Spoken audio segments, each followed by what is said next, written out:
the final day of the week. These are the voyages of the program Unsportsmanlike Conduct. Its ongoing mission to explore strange new movies, to seek out new bits and new edifications, to boldly go where no radio program has gone before.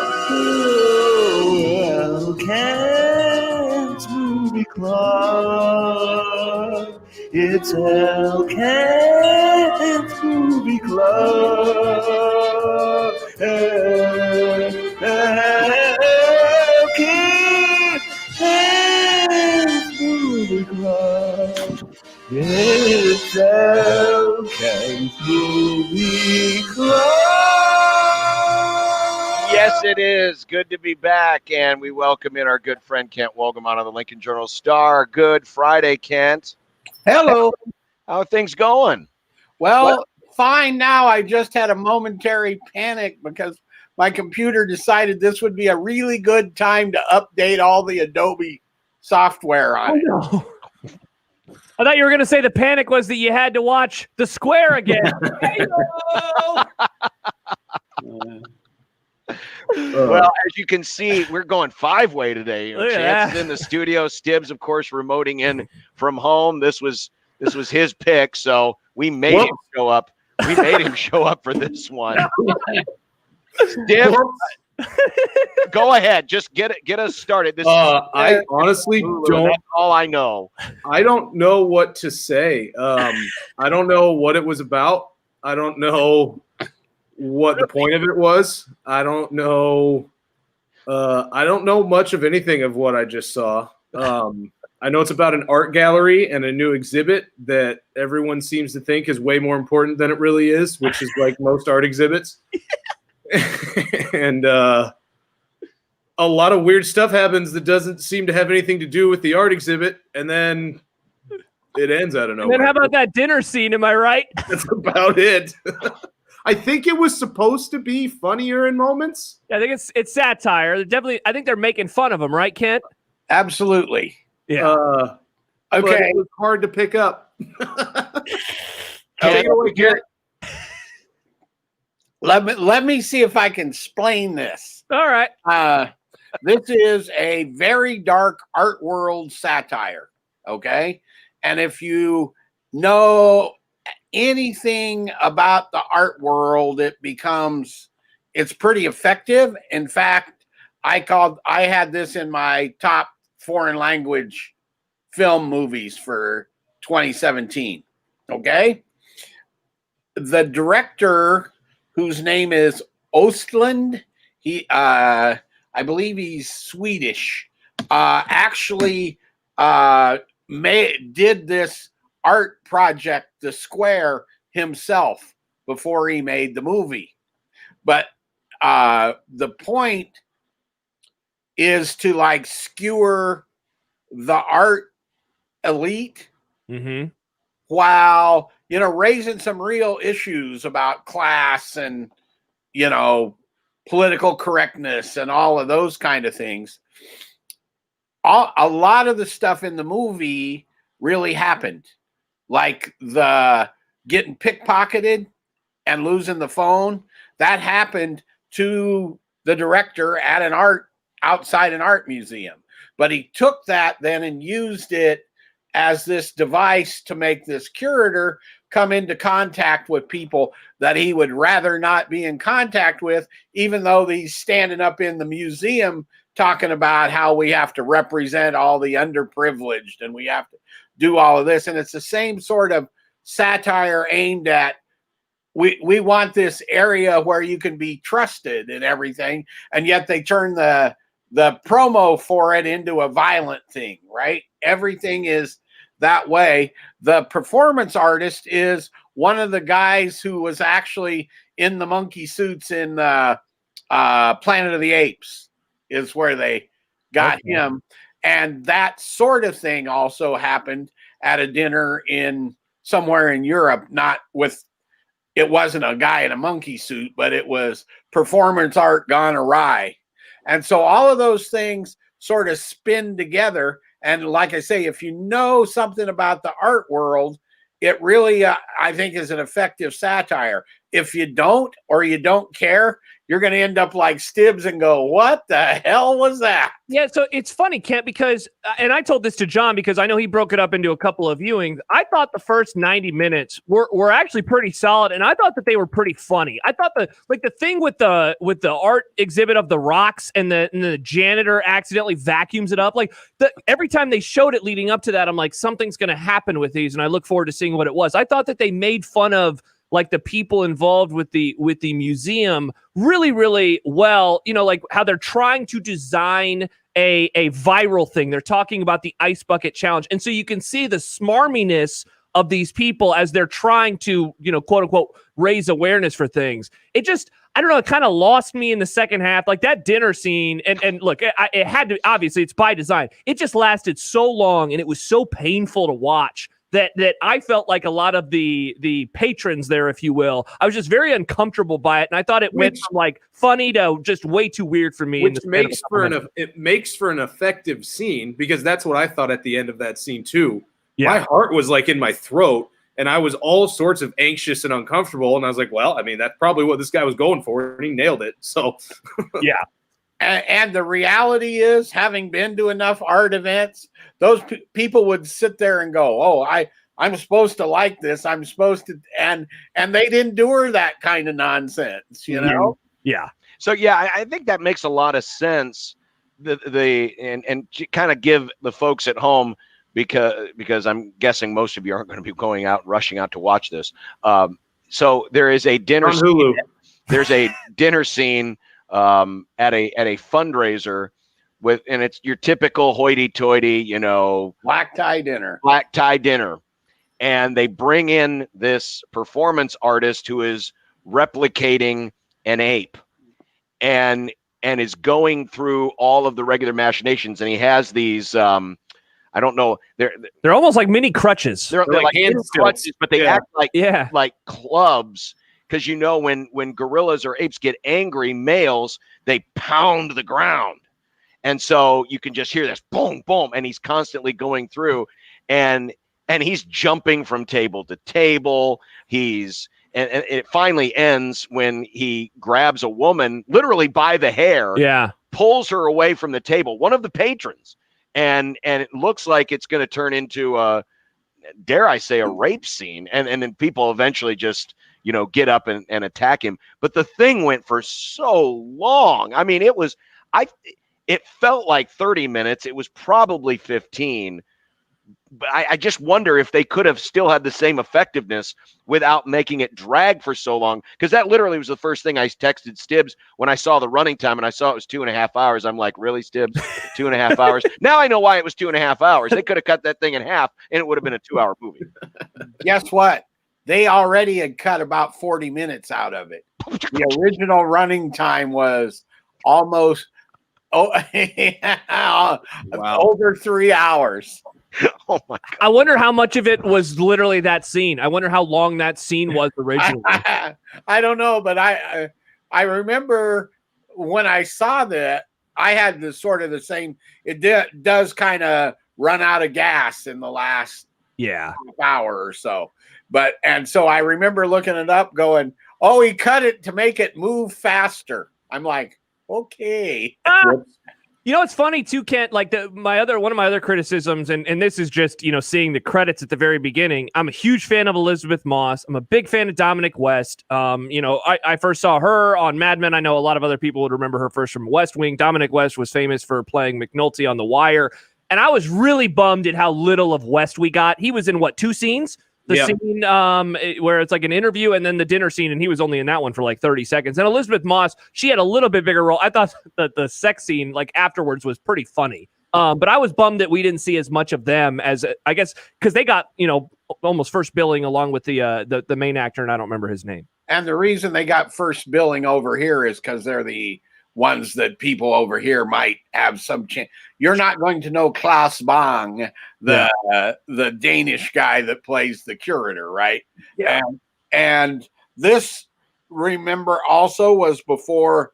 This was kind of one of the first movies that Elizabeth Moss made when she was sort of raising her visibility in movies as opposed to television. So this is kind of a stepping stone movie for her in the movie end of things. Sure. But I thought she was real good. Yeah, me too. Because like the first scene with her where she's asking she has two questions, and the second one is just totally like, I don't understand what this means. I thought that was like a fun introduction to her character of like, okay, so she is like me. If I had to go interview one of those hoity-toities, I'd be so far out of my element, I wouldn't know what to say.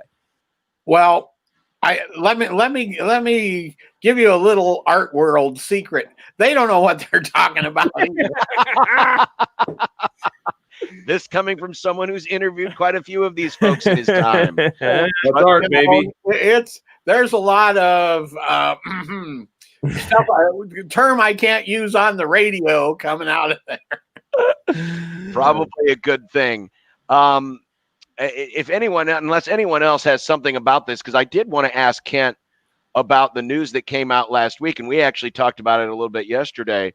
But Warner Brothers has announced that they're going to, in addition to their big movie releases, and I know Wonder Woman 1984, which is coming out over Christmas, is going to be the first, but they are going to release in the theaters and on HBO Max simultaneously these big feature films, of which later this summer you're going to have another Godzilla movie. I believe Wonder Woman's on Christmas. Wonder Woman's Christmas. I believe you got a Suicide Squad movie coming out. The and a Matrix. Yeah. Oh yeah, Matrix 4. Matrix 4, the Sopranos prequel, the what do they call it? The Knights of New Jersey or something. But that's coming out. All of these are going to be coming out on HBO Max and in the theaters at the same time. How big is this, Kent, for the movie industry in terms of the theater owners? Because we're already living in a time where people are starting to get more comfortable staying at home and watching things from home. And if they're already a subscriber to HBO Max, why would they go to the theater to watch a big production if they can get it basically for what they're already paying for? I was just curious what you thought of that. Well, I wrote an entire column on this exact thing that ran today. And I'll start with your last point. That's one of the points that I made. It's what you're going to run into, I think, is Warner's claims they're doing this for 1 year, right? To clear because of the COVID. So they said, we'll do it for all of the 2020 releases that are set for 2021. If they just do that, I don't think it will have an overwhelmingly negative impact on the theaters. But what I think this is more the first step into what it accelerated what was already going to happen. And what that was predicted years ago, 2011, I believe, by Steven Spielberg and George Lucas, talking after Lincoln came out. And Spielberg was talking about how he had a hard time finding a distributor for Lincoln, that the movie companies didn't want to put Lincoln out in the theaters because they didn't think there was a theatrical audience for it, because the people that go out on opening weekend aren't going out to see a movie like Lincoln. Well, that's sort of flipped in a sense now to include all kinds of movies that people would rather watch at home than go out and pay the money for if they're available when they're in a new era. All this streaming that we're doing now, all the movies that people are talking about, or a lot of them anyway, are Netflix movie or Amazon, Borat and Hillbilly Elegy and, Mank that opened today on Netflix are all getting this attention. As this moves on, no matter what Warner's does, I think you'll start to see more of that, of the day and date simultaneous release. And that is going to drive the theaters to be home of the big tentpole movies. And that's going to be about it. And then the smaller movies will go they may play on one screen somewhere in a city, but they're probably going to go mostly online on streaming, the sort of mid-sized movies. Right. But then you get down to your littler movies, your art house movies that are already playing, places like the Ross and Film Streams up in Omaha, they'll be fine because that audience is still there. It's an adult audience that's used to going to see those kind of movies in theaters, right? So that's what I think is going to happen with it. I also think you'll see Disney go and do some of this with Disney Plus. Universal, I don't think owns. Part of the reason that this HBO Max is AT&T owns both Warner Brothers and HBO. Right. And so this is a way for them to monetize that through their subscription service, hoping to get more people to sign up to HBO. Doesn't Universal, they own NBC or vice versa, right? Yeah, so they own NBC, correct? So can they use Peacock as theirs? I suppose they could but that's totally free, correct? It is, but they have tiers. You can pay. They'll have a paid tier, then they'll use that, and then the Sony Columbia, I don't know if they have a specific streaming service they have a relationship with or not, but I think you'll see that happen whether we like it or not. And as somebody who likes to see movies in the theater more than on any kind of home screen, I think this is sort of a bad sign, but I don't think it will totally destroy theaters, at least in the short term. What's more likely to destroy theaters literally is the pandemic. You've seen the AMC 24 there in Omaha closed because of they couldn't make a deal with didn't want to make a deal with the landlord, because they don't own the theaters. Marcus Theaters here in Lincoln has put the Edgewood Cinema up for sale because these companies are trying to either cut deals with the landlords in order to stay alive or sell some of their property. And if they can't, they're just going to close. And there's a good chance that AMC and Regal will both go bankrupt. And that's going to could take as many as 1,000, 1,500 theaters out of the business. Kent, going back to what you were saying before about like the tentpole movies and then the art house movies, I'm kind of wondering then what do you think that means for some of the big name directors that have released movies on streaming services the last couple of years? I think back to a little over a year ago, The Irishman came out, and I mean, Scorsese is one of the biggest names we have in directing. You mentioned Mank, David Fincher up there as well. Is them going to the streaming services more about, you think, like the control that they had, or also that, I mean, like The Irishman was 3.5 hours. I really enjoyed Mank, but I know it's not going to be something for everybody. It's a black and white movie that looks like it was, from the 40s. I guess, what do you make of those types of directors going to streaming, especially when they made their movies, there were still, movie theaters out there for all of us to go to? I think it's a function of the film. Okay. If Fincher has a big box office type movie, that'll go the traditional theatrical. He had tried for decades to get this Mank movie made, and the only way he could get the money to do it, to get it made, is to get Netflix money, which there's plenty of it out there, apparently. Same thing with Scorsese. I think that it's particularly with The Irishman, he knew they'd never get a 3-hour movie in theaters. Yeah. And so I think if they have a quote commercial movie, it will go to their regular studio outlets. And I don't know this for a fact, but I'm guessing that Universal or whoever that Scorsese works with kind of has a right of first refusal on his films as well. Well, on to next week. Oh, yeah, we're on to next week. Kent? Can we watch The Square again? No, John is being an idiot, Kent. We're watching on Disney Plus. We are watching Home Alone. This will be the last movie club of the year because, the next few Fridays after that are Christmas and then New Year's Day. We are watching Home Alone on Disney Plus, a classic. The first Home Alone. The correct? first Home Alone. Yep, on Disney Plus. I just tweeted out the link. What, we can't watch Home Alone 2, Electric Boogaloo? You should have heard John yesterday, Kent. Just a monster. Many people were tweeting saying, I've never heard something so disgusting in my entire life. Home Alone 2 is actually better. Oh, No, interesting take. Oh yeah, no doubt. Oh, this is good. So there you go, Home Alone. All right. Well, that's good. I like Home Alone quite a lot, actually. Oh, interesting. He likes Home Alone. John, I think, thinks it's a movie just for kids. He doesn't realize Listen, that there's funny stuff. One of Kent's worst movies of all time is Maximum Overdrive, which is a classic. And so Kent and I already disagree on that. So There we go. anyway, do we have a prediction for tomorrow?